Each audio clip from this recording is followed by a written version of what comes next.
navigating the cross-cultural challenges to achieve the positive social change is very much on the minds of many people in this theater today. It's so much a part of the nature of the work of social entrepreneurship. So it's an excellent opportunity for us to hear from three remarkable people who have accomplished positive social change while doing just that, navigating many cross-cultural challenges. I'm going to introduce them briefly because their full bio of accomplishments are in the programs. And while each of them has a very hard-earned title, we're also going to speak a little more informally by first names. But let me begin by introducing you to Dr. Nafis Sadik, who is currently the UN Special Envoy for HIV/AIDS in Asia and the Pacific.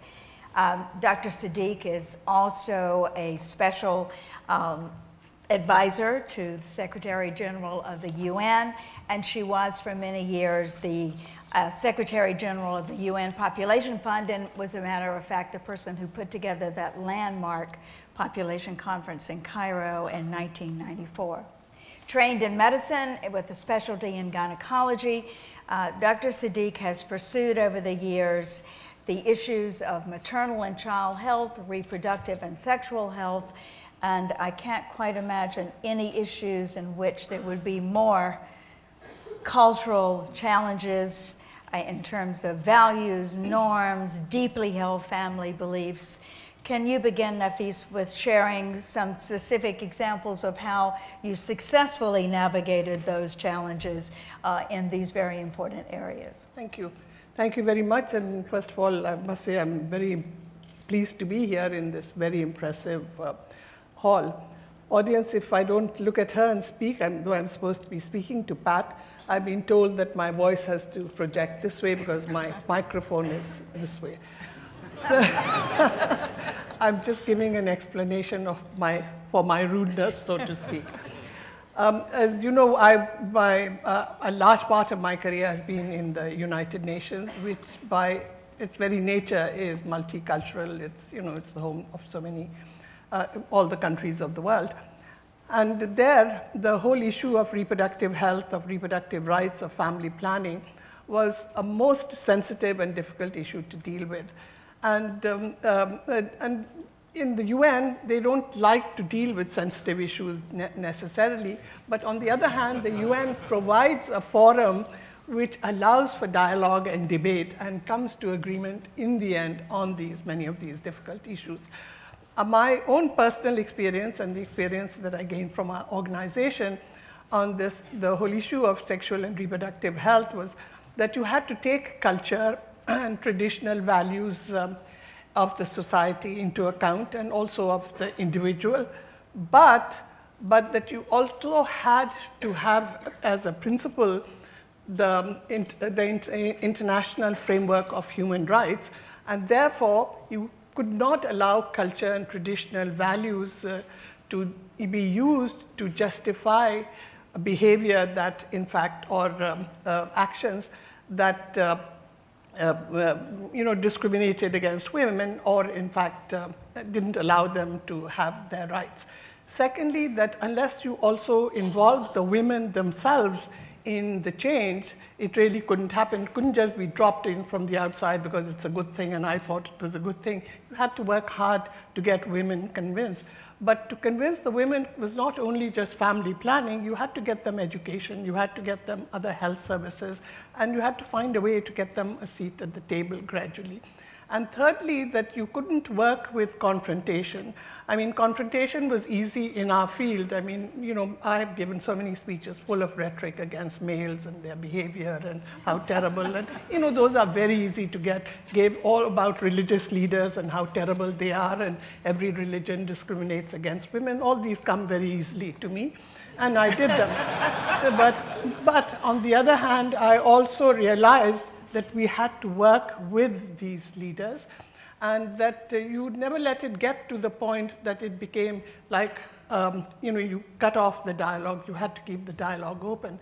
And I found that in the end, you could really get some tribal leaders, religious leaders, if you pose the problems and the difficulties and then ask them okay, give me the solution. Okay, women shouldn't have access to contraception. Then if the woman dies, what are you supposed to do? And gradually I found that they started to think about these issues. And in the end, in the UN Population Fund, we found that every country in the world in 10 years had a family planning program, including all the countries of Africa, which had, in fact, many of them had laws against contraception and so on.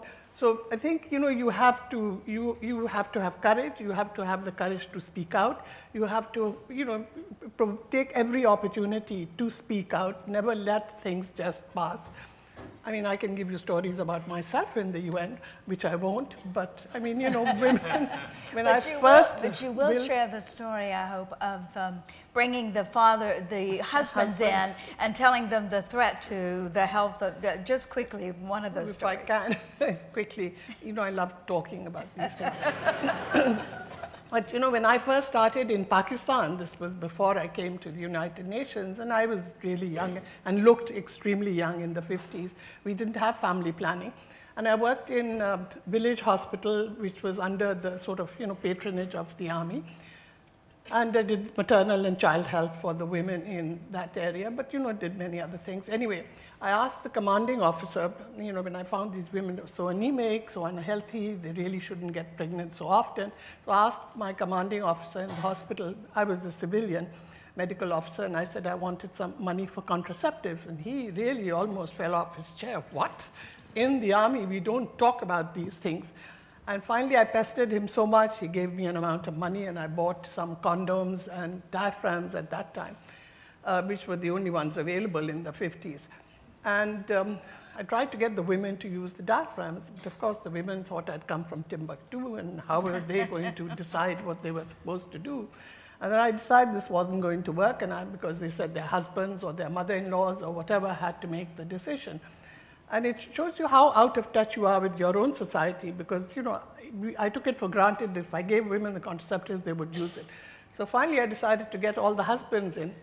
And of course, to describe to the husbands first why their wives should not get pregnant was first quite difficult. But anyway, once they got that message, then to describe how they should use the condom, that was really quite something. I don't know how I managed in my 20s. One thinks one can do everything. I managed to get them to understand what. And then I told them that if any of your wives got pregnant, I would take her off to the hospital with me, and he would never see his wife at least for 2 years, because that was the spacing I wanted. And they thought that I was mad. And when, of course, when one wife got pregnant, I did haul her off to the hospital, but of course returned her in a few months once her anemia was up. But then after that, all the men got the message, and they came back very embarrassed and said, I said, you have to sign this agreement with me and to say that you will not get your wife pregnant. I wanted Nafis. And finally they did. Yeah. I mean, they all did. And I mean, successful outcomes. It was a successful outcome. It was really brazen of me. When I think back on it, I often wonder how did I do what I did. But what it brought home to me was the fact that you can't just, like health and family planning was so obvious and, spacing, but you can't just make it happen because you think it's a good thing. Women's health is so much more entwined with culture, social values, their standard in their society, and everything else. And all decisions are not made by women. And unless you get their women to start to understand that they can make the change for themselves, and the families to understand that that change is helpful not only for her, but for the whole family, it doesn't happen. So it's, it's hard work getting social change to happen. And you just gave many of the dynamics and the lessons learned that do, in fact, result in that social change. And later I'm going to ask her to share the conversation with the Pope about family planning. But let me introduce our next guest. Karen Chee is the founder and CEO of International Bridges to Justice. This is an amazing organization responsible for promoting and achieving social change in the administration of criminal justice and human rights for prisoners and accused persons. She was trained as a public defender and then later studied at Divinity School and is now minister And in her work, which really began in Cambodia with the interest in finding prisoners in cells awaiting trial, Karen returned to Cambodia and stayed about 8 years, and during that time did amazing things during her time there, both in mentoring judges about criminal justice, but also training public defenders. And the International Bridges for Justice has now gone on to accomplish measurable changes in judicial reform in China, Vietnam, Cambodia, and under her leadership recently expanded the programming to Rwanda, Burundi, and India.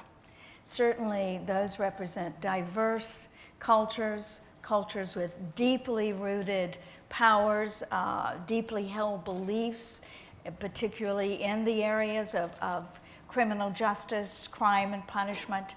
How does one, like yourself, go into such a culture and accomplish the change you've gone in to bring about? Well, thank you, Pat, and thank you, everyone. I guess I could start first by talking about what I did first, which didn't work, and sort of led to our understanding of how International Bridges to Justice should approach our work, which is about in 1994, many years ago, when I was working for the United Nations. I was at a time where I would, see police officers, and they would bring prisoners in, and sometimes you'd see blood dripping down their head. And I was beginning to train police officers. And I remember, because I was trained as a public defender and I was hired as a judicial mentor as a lawyer, that I first came in and I talked about law. These are the laws, this is what you should do. And it didn't work. And I couldn't figure it out. And so I thought about it, and I thought, well, maybe since this doesn't work, there's something else. And I remember finally realizing maybe I have to move beyond the law. Maybe it's something else. And I came across an understanding that what the police officers really wanted to start to understand was how I connected to their values. So we started doing different trainings, and I devised a training whereby we started with, what are your values? Why did you become a police officer? And because I was a public defender before and was primarily in the beginning training public defenders in Cambodia, I had a very strong bias against police officers, judges, prosecutors. But I said, okay, what are your values? Why did you start? And they began sharing, I became a police officer because I wanted to move forward in society. The Khmer Rouge killed all of my family, and we don't want this. So then we would go, okay, that's great. You have these values, and we would put them up on posters all over the place. And what do you do now? Oh, well, when we bring in a prisoner, we beat them up, we torture them to get a confession because, we need a confession. So I remember I actually brought in a poster from Tuol Sleng Museum, which is where, under the Khmer Rouge, they tortured people. And one of the rules was, before you answer, don't lie or you will get X number of lashes. So I said, okay, this is the society that you're trying to move away from. These are the values under the Khmer Rouge. And what you're saying is that you want to move forward from this. So is there an inconsistency here? So first they were like, not exactly inconsistent. And we used to start to role play. We role played, and someone would pretend that he was an officer, and the other one was a police, was a defendant. And he'd say, well, if I didn't commit it, I wouldn't do it. But then they started talking to each other and saying, you know what, if we really want to move forward in society, maybe there's an inconsistency here. And this is really where I began to see that there was a shift in behavior. And the police officers, that was the first time that they began to change. And from there, we began to understand that it's not just about saying this is what the law is, although I was a lawyer, but to say, what are our deeper shared values? And can we go back and reconnect ourselves to it? Because then we can move forward. There's such a good example, because there is this growing awareness and need among social entrepreneurs to honor, respect, and negotiate within the cultural values, except, as you have pointed out, Nafis, sometimes they must be pushed against to bring change. I'm very strong on that. And now to Professor Williams. Jody Williams. We are calling each other by first names, it was agreed, but to recognize the stature of the people who have come today to share with us. Jody's the founding coordinator of the international campaign to ban anti-personnel landmines. She is now currently the campaign advisor and has gone on to do some other things, which I'll tell you about as well. But to go back to 1992, when the effort began to ban landmines, it was at that time 2 NGOs and 1 staff person, which was you.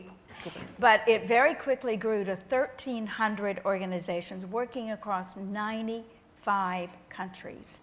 And they did a successful negotiation, which, as most people in this room already know, ended up in a treaty, an international treaty, to ban landmines in 1997. And 3 weeks after successfully negotiating this treaty, Jody Williams was awarded the Nobel Peace Prize. Happened before she came to the Skoll Forum. But who knows, there may be another one in her future because of the work that she's now doing, because Jody has now started, along with some other Nobel laureates, the Nobel Women's Initiative. And their purpose is to promote and to raise awareness and to work for women's rights activists all over the world, organizations advancing peace and justice and equality for women.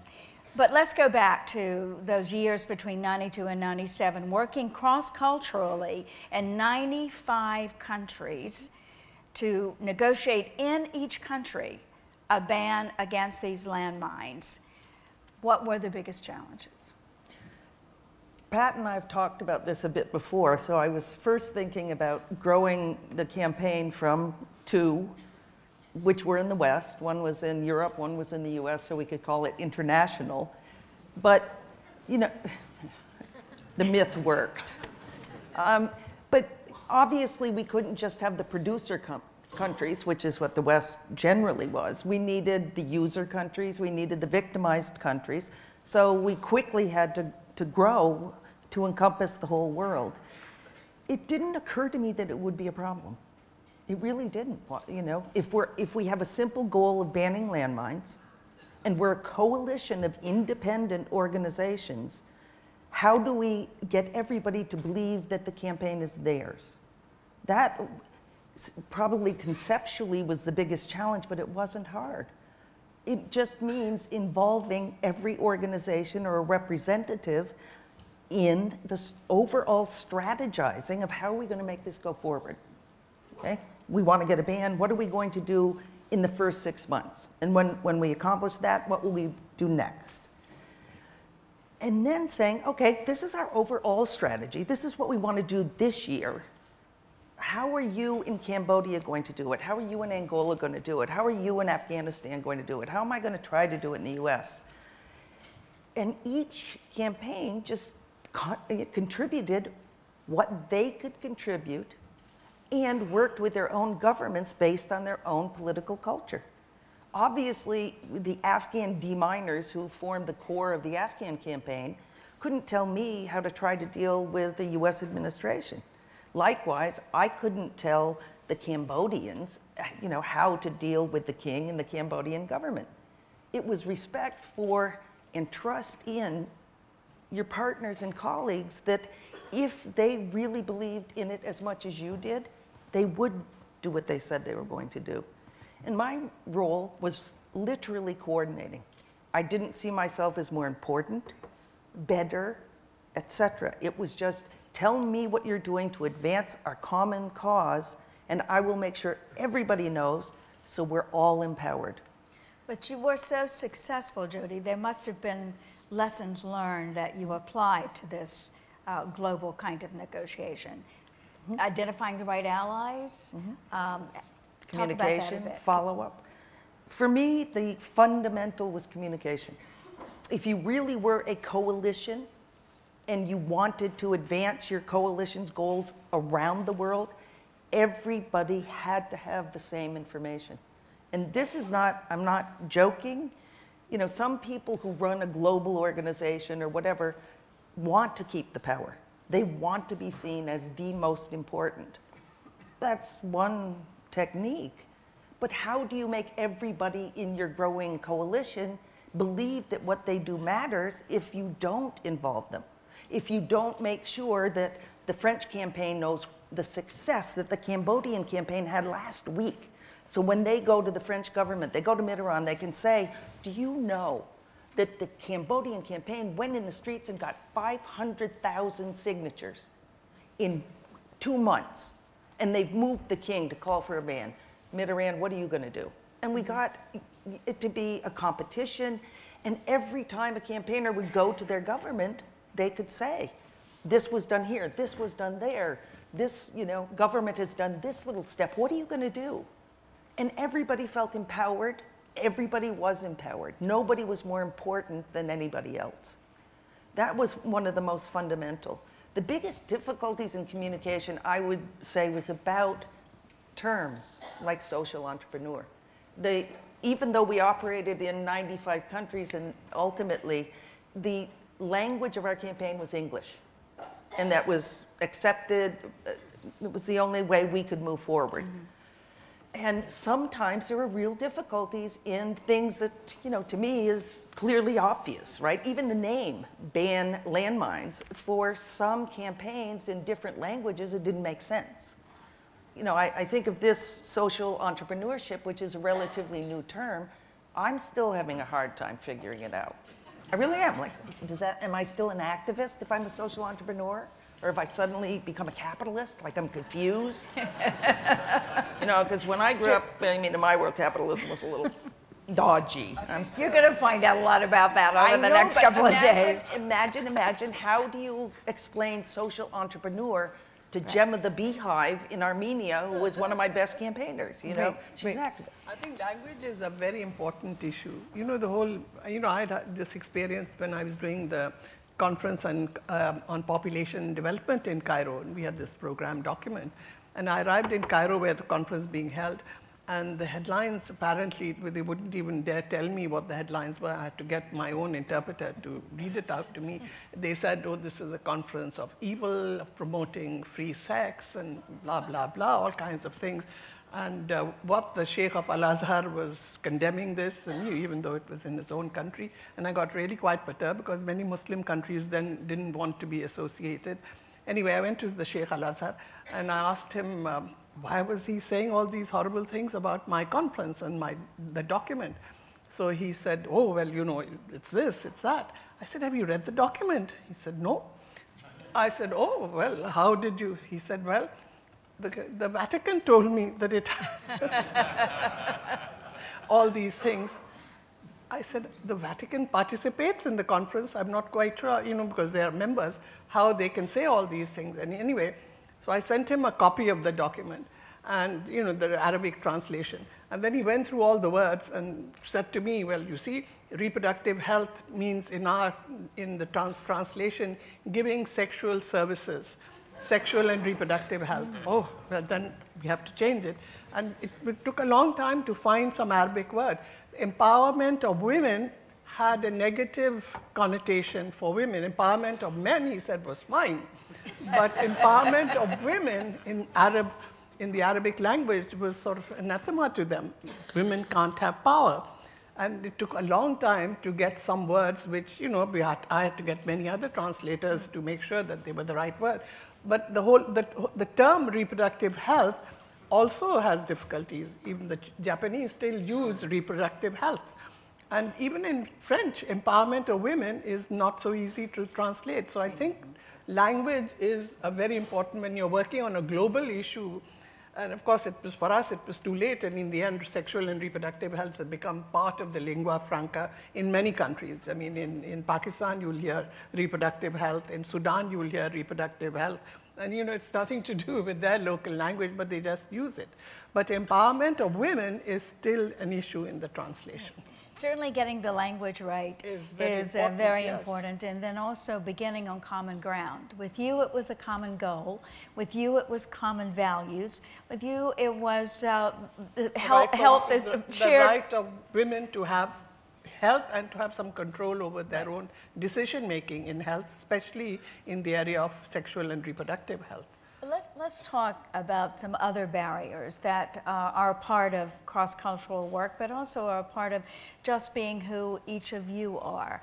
I think of you, Karen, going into these countries and going into the prisons, into the courtrooms, into places where you bring your own cultural, or at least other people's perceptions of cultural stereotypes. How hard do you push? When do you step back? When do you, how far can you go? And how much of it is the way people are judging you?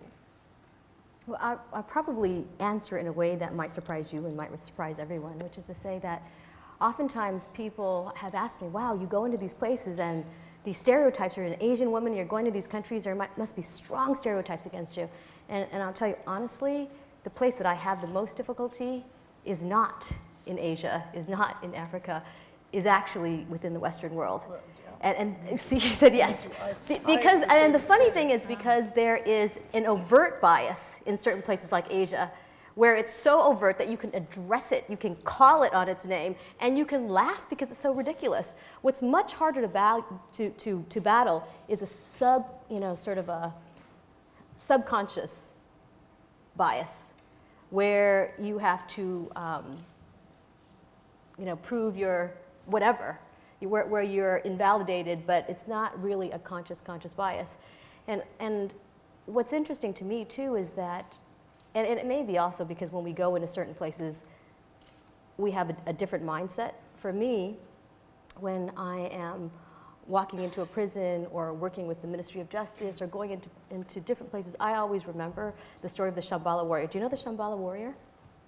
So there's a story, and this is when I was ordained as a minister, whereby, it may be a fable, but there's these warriors who are about to go out and save society. And it's a very, very dangerous time in society. And so they go through a process and a ritual. And at the end of the ritual, they come because they're about to go out into the world to save the world.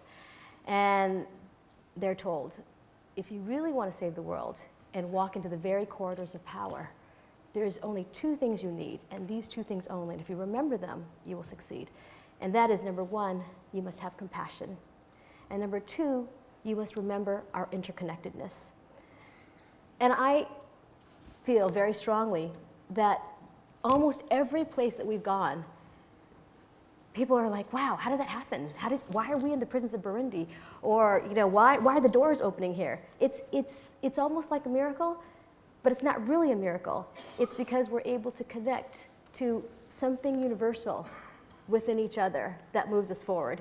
And so that is why I think in many places, the perception is going into some of these places would be difficult, and that's a piece of cake. What's more difficult is subconscious bias and having to be questioned in terms of your authority or leadership on a very subconscious level, and that's a much harder battle, but we can handle it. Do you identify with that, Jody? Yeah, in some ways. I mean, I think about the different kinds of cultures too. It's not just cultures of different countries. As I thought more about what we'd talked about before, I was thinking about the difficult cultures that we had to deal with in the campaign was the military culture. What was the culture of not government so much as the diplomats who historically negotiate disarmament treaties, and they had, this is the way you do it. Civil society is not there, and trying to bridge the gap to their humanity, trying to make them step outside of their diplomatic suit. And I used to challenge them quite literally that way. Yes, you're a diplomat, take off your tie. When you go home at night and you look at your children and your wife, do you want to consider them stepping on a landmine? When you're negotiating this piece of paper and changing a comma and think you've done a great day's work on a treaty, you haven't. Unless you connect to the humanity of the issue here, you've done nothing of merit. And the same with the military. Debunking the mythology that because they're the military, they're the experts, and they have some special information that we lowly citizens don't have. It's like, excuse me, I may have to be a rocket scientist to build a nuclear bomb. I do not have to be a rocket scientist to understand that nuclear weapons are indiscriminate, evil, wrong, and must be banned. That does not take genius. Thank you. But for me as a woman, I worked in Central America a long time before I worked on weapons. I just acted like I'm a human being, you're a human being, so what, I'm a girl. If you have a problem with it, it's your problem, get out of my way. And that's not very touchy-feely on me.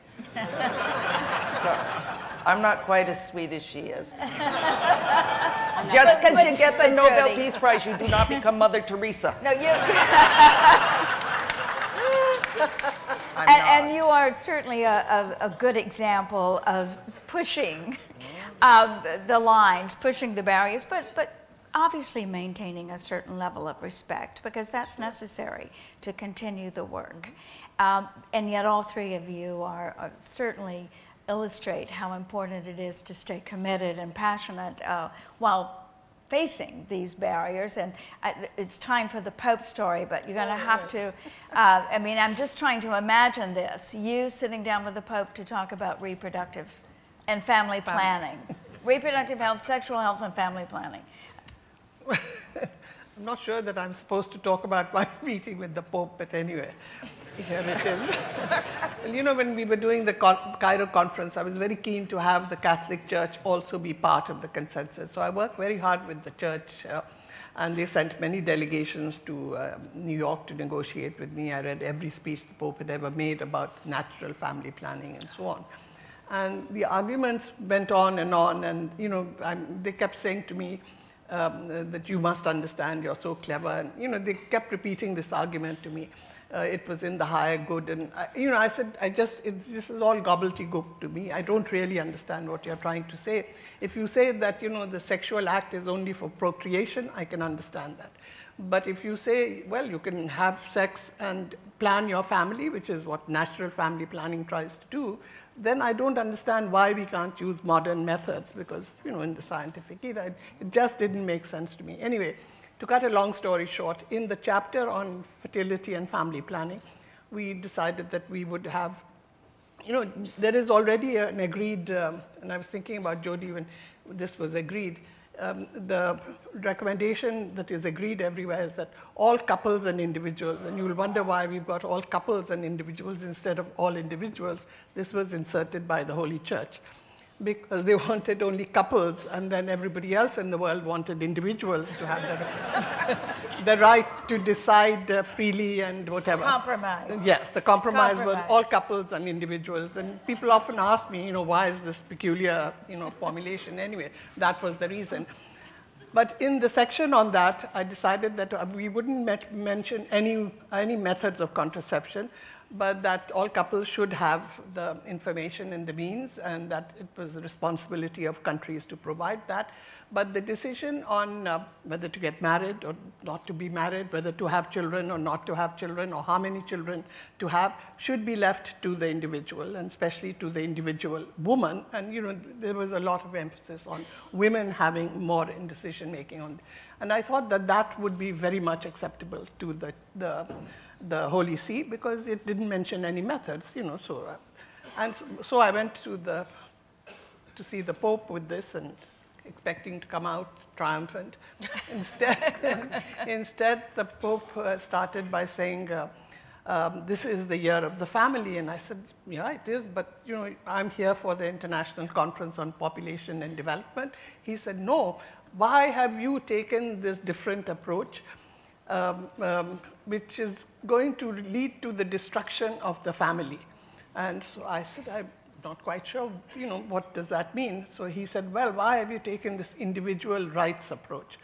I said, well, what other kinds of rights are there? I mean, there are only individual human rights. He said, no, there are couples' rights. They are, they must be based on religious, natural, and ethical principles, not on in the way I had done it. And I said, but what I am presenting is what is based on science and development and, you know, what we think should be.